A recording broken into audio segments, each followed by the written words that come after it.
ይዞታው ላይ በሬ ላይ ደጄ ላይ ቅበሩኝ ማለት አይቻልም። የሰው ልጅ ሲሞት የሚቀበሩበት ስፍራ የተለየ የተገደበ የተወሰነ መሆን አለበት።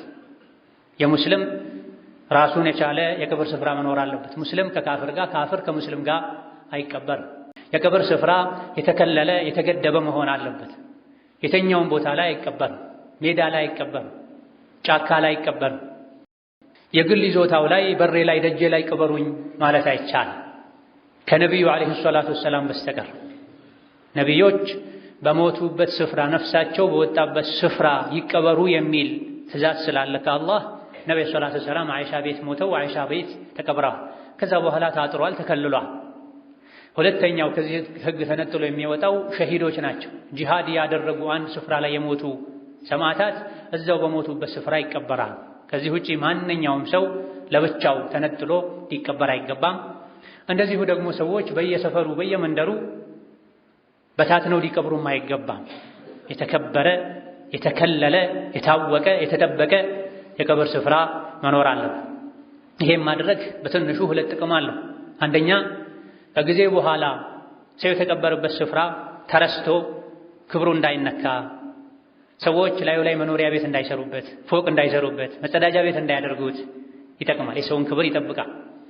የሰው ልጅ በሕይወት እያለ እንደሚከበረው ሁሉ እስከ መጨረሻ የቀረች አጥንቱ ድረስ መከበር አለበት።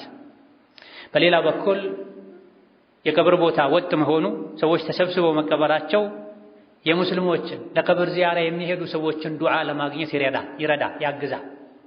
ተበታትኖ በየግቢው የግል ይዞታው የሚቀበር ሰው ቤተሰቦቹ አስበውና ነይተው ሄደው ካልዘየሩት በስተቀር የዘየረ ዱዓ የሚያደርግለትን ሰው የማግኘት እድሉ ጠባብ ይሆናል።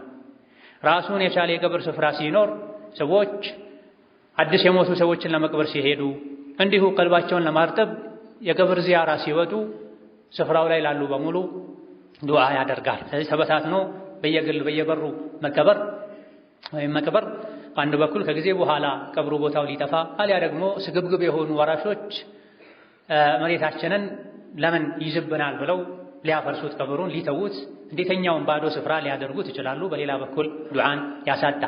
ደጋግ ቀደምቶችም ይቀበሩ የነበረው ለቀብር የተወሰነ ስፍራ ላይ ነው። በግል መቅበር የተለመደ አይደለም። አንዳንድ ቦታዎች ላይ በተለይ ክፍለ ሀገር ላይ ቤተሰባቸው ሲሞት እንዴት እንደ ባዳ ሜዳ ወስደን እንቀብረዋለን በማለት በየደጃቸው የሚቀብሩበት ሁኔታ አለ። ስህተት ነው። ያለውን ሁሉ ቆፍሮ አውጥቶ በስርዓት ወስዶ ከሙስሊሞች ጋር መቅበር ያስፈልጋል።